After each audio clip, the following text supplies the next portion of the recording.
In our world, we are being presented with many problems. Albert Einstein gave great advice in this matter when he said problems cannot be solved by the level of knowledge or awareness that created them. In other words, we have to get outside our own boxes. Well, a mystic sees beyond a box to what has been hidden or what has been forgotten, what is not seen. My name is Sharon Raji Maynard. It was curiosity that took me on a radical search for answers. And those answers came to me from ancient ones, those in spiritual worlds, unseen to the eye. And this knowledge foundations my podcast, A Mystic's View.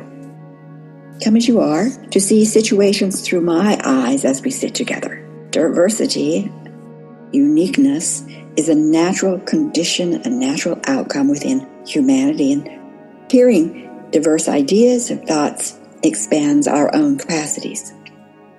So I encourage you to listen to A Mystic's View, to hear, to be enhanced, and to consider other possibilities.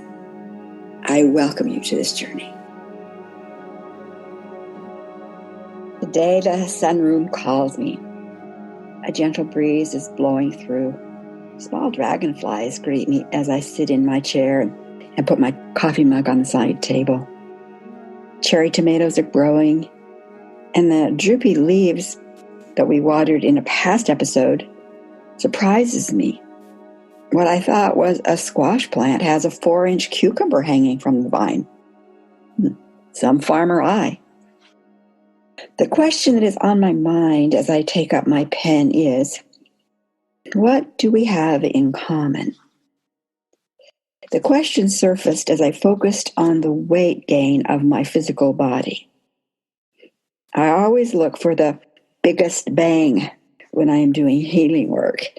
It is the quest for the biggest bang that has prompted the question, what do we have in common? 16 years ago, in 2003, I had an emergency abdominal surgery. Before the procedure, my weight had been steady all of my adult life, even during the pregnancy and birth of my 9 children. It wavered between 5 pounds up or 5 pounds down of what I considered my ideal weight. And then the surgery, the admonition to not lift or exercise for a period of time, and bingo. Year by year, my body had added 5 pounds, 5 pounds, 5 pounds with no reversal. Before I knew it, I had 50 extra pounds that I was carrying around. Do you know that pattern? Over the years, I was focused on my quote-unquote work. The weight just was there, and I was not choosing to address it. I had bigger fish to fry, including how to keep my energy as a preschool teacher, a grandmother, and energy worker. I did not then, nor do I now, think that my weight was an indication of some lack on my part. It just was. And I was okay with it. You know, we can live any story we choose. What is important, in my view, is that we are awake, conscious, and choosing what story to keep and what stories to change. So here in 2019, my curiosity has put my sight on female weight, not because it's wrong, no, not by any means, just because I want to learn what foundations mine and any in my family. Why did my weight make a steady climb for 10 years and remain steady at that high level? When my students ask me questions about situations in their life, for example, why is my weight gain? My consistent answer to them is, ask. I do not say, find a video, read this book, Google for answers. The first place to go is within your own energy records. Some may call it your personal Akashic file cabinet. And so as I began the excursion of my weight patterns, or seeds, from which the experience grew, the question popped up. What do we have in common? My journey of discovery and change, we call it healing, is not just for me. I will include my entire family. That is what I mean when I say I want the biggest bang for my work. What do we have in common takes me back to the ancient circle of sisters, that council meeting that we called eons ago near the grove of trees that we've been talking about. They had a common vision, and it's the same vision that sisters have today. They wanted a life for their children, for those they loved, that was protected from any who would harm or contaminate, and they wanted a continuation of their culture of joy, generosity, freedom, vitality, harmony. They had designed it, they had created it, and they were now living it. I decided to go back in time. Remember, in energy and vibrations, there is no time, no space, no strict boundaries as here, cut off from there. Therefore, no experience, story, or form that cannot be touched in the flow of the energy, such as imagination. So I wanted to meet the sisters from that circle in a time forward from that council gathering. I wanted to see where their diverse missions had taken them. So it was as if I were scanning over many scenes, various times, and the most common emotion was a lack of unity. They did not have each other's back. One woman was being carried in a richly colored sedan litter. Another woman is in dirty rags begging in the streets. One has used the few of her female gifts, but in secret. She is now discovered and being prepared to be burned at the stake. And the loud planes, the sound of freedoms roar over my head in this 2019 sunroom, and I direct those vibrations back in time to surround these sisters with a message. We are coming for you. We are coming for you. And I ask that these vibrations shake away any pain and calm your heart. I let go of that and turn to the scanning, and I see a mother whose infant is being flung against a wall because she has birthed a daughter. There are sisters raped and killed to pleasure the invaders. A woman flung out into the streets with her young children because the harem has a new favorite. The plan to do whatever it took to keep the lineage of our divine families extending generation after generation included a lot of pain, judgment of one another, because the memory of the common circle was forgotten. Here is the pause. What have you observed in the interactions of women in your life? What are your automatic thoughts? What words come up when I say mother, sister, female? Take a moment to write them down, the ones that quickly came to mind.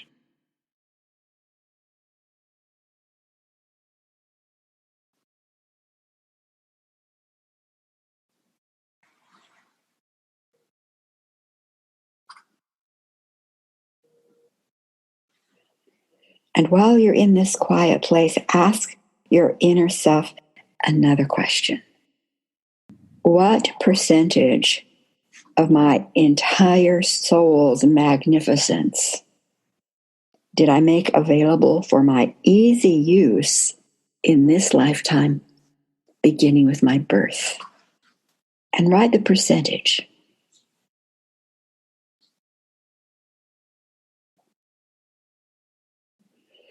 And we'll speak more about these insights before the end of this episode. I promise. I'm going to go back over the timeline of past and taking some incredible spiritual women with me, including Black Mama and White Mama. First, we declare that the experiences be frozen in time. We chose stories which brought these situations, these roles, like a play with costumes. We repeat those experiences over and over and over until we call an end. Like me and the experience of 50 pounds over what I want for my physical bodysuit. So the spiritual sisters and I declare that the experiences be frozen in time.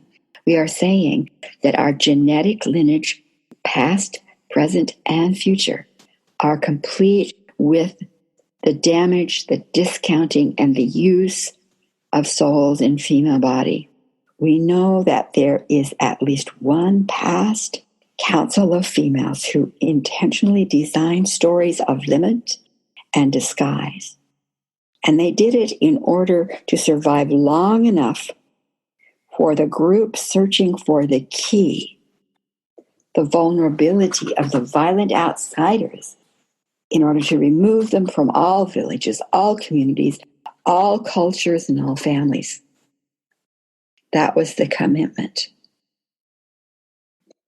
And with the insight from my clients, White Mama and Black Mama, we who are traveling back in time today know that that message and gift must be given in all those past times to all of our sisters. So one by one, we call to those of the lineages of the original circle. We call them forth from wherever they are. Where there were 20 in the circle, there are now hundreds. Hundreds who are puzzled at the call, some reluctant to sit together, some ashamed, some arrogant, some angry, some damaged, and some in such pain. And many are like a walking dead. Nevertheless, they come. They come encouraged by, carried by, gently led by this group of spiritual sisters.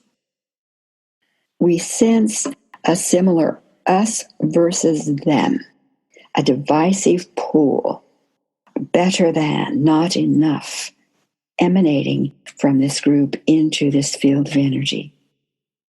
The Black Mama and the White Mama look at me with knowing smiles. They understand that pull. By the authority of female decree, the immense teams of angels and healers and protectors are called. They come to balance, to neutralize, and to lift this gathering into the harmonics of peace and safety and love. And to my surprise, the essence of Mother Earth, of Gaia, stands with us. She stands to address this group. The words she speaks are so familiar to me. She spoke them to me in 1997, 22 years ago. I smile knowing that women around the world and back in time are now ready for them. And she says, I reach out to my daughters, my sisters, my mothers and grandmothers. I gather you all in my arms and return you to the heart, soul, and power of who you are. I gather you onto my lap, wrap you in protection, in invisibility, in love and joy, and I rock you and sing the songs of your beginning. You have been raped, tortured, enslaved, and murdered. You have been accused, searched out, hung, drowned, and burned at the stake. All this was done in the hope that you, all women, would forget who you are. Many, no, most of you have gone into the dramas and have played the roles written for you. The role of harlot, bitch, victim, witch, crazy, valueless, slave. You've cut off your sisters, turned on each other, competed for the attention of men, clawed to keep each other small, denied your value, and played roles assimilated to the culture of enslavement. We have done all of these things to keep your true, precious selves from being totally destroyed, Generation after generation, you secreted away your magic. In village after village, you stood in secret circle and promised to keep yourself and your sisters small in order to preserve women's lives. I repeat, you have played those lesser roles in order to keep the secret of women and the strength of women protected. Hear me. You have come to believe that you are the roles. After being in the dramas of fear and cruelty used to force your mothers and grandmothers into subservience, you have come to believe you have no value. You have assumed that females are weak, are disgusting, or nothing. The truth is that you began playing these roles to preserve the power of females. From a place of magnificence, of intelligence, of commitment, you chose to pretend weakness. We are here to tell you that the need to be false is over. The strength of your eternal intelligence, wholeness, and authority has been remembered in the highest dimensions of light. You can no longer hold on to the false roles. All of the false masks, false protections, and false roles among women must be dropped. We tell you that it is time to unplug from the dramas and subjugating systems. Unplug. And then she turned to me, a mama from the white lineage of spies, a lineage charged with finding the key to stop and remove the violent, damaging ones. And I bow in reverence and respect and honor. I say, dear sisters, the journey has been long. The contracts of smallness and limit and divisiveness have been more difficult than we imagined. We are gathered here to remember why. What do we have in common? What have we promised? There are legions of loving souls here today as I tell you that the key has been found, the laws have been applied, and it is with complete assurance that I can give you the gift ripped from your very soul eons ago. The truth is that your female bodysuit was built with the gifts to design, discern, and have the voice of authority to safeguard all good on this planet. Eons ago, the serpent of wisdom in the garden was crushed. Those gifts were crushed and diminished and discounted. Their original codes, wiring, and evolutionary system has been restored. I could sense that the women were looking around at one another, and there was a flicker of awareness of waking up in their eyes. Our common goal, like Gaia had said, was to do whatever was necessary to extend the life of humanity until this missing piece was discovered and restored. An assignment my lineage took on. And I said to these women, I am here to activate that system within each of your fields, a download of codes as it was originally intended. And then a nod to the spiritual sisters and the white mama and the black mama of my client. And in groups of 3, they embrace each woman in this larger group. They hold them, place hands on their heads, touch them on their cheeks, look into their eyes, and they whisper over and over, your female bodysuit is restored to the original blueprint for your mission. You are initiated into the culture of stewardship, of design, of discernment, and authority to maintain all good. Now, you listening to the podcast, you might sense some feelings or thoughts arising within you. for this gift is for you also, and for all souls in female bodysuits throughout all time. Now here's another pause. Remember the words that popped into your mind as you pondered mother, sister, female. They are the manifestations from the contracts to survive no matter what. They are manifestations of the crippling that women endured. Are you generous enough to let go of those labels, as Gaia has asked?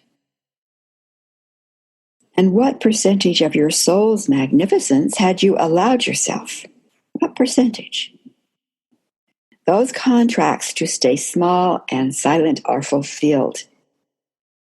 You will be safe as you walk upright, strong, and vibrant, because your voice of authority will say, "Not in my world," to any whiff of energy that would diminish or harm. We declare that the capacity of your true soul's essence opens in safe and consistent ways. You come from magnificence and are so beyond enough.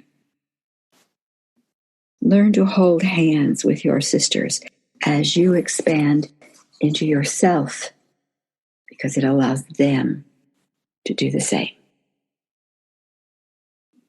Our desire for a life of vibrancy, joy, love, and happiness for those we love. And what do we have in common? Generations of crippling, of woundedness, of roles of less than that we are ready to drop off, as Gaia has asked. Most of us are novices with our true selves and our true power. Remember, I'm always available for question. You can go to my website, it gives even deeper options.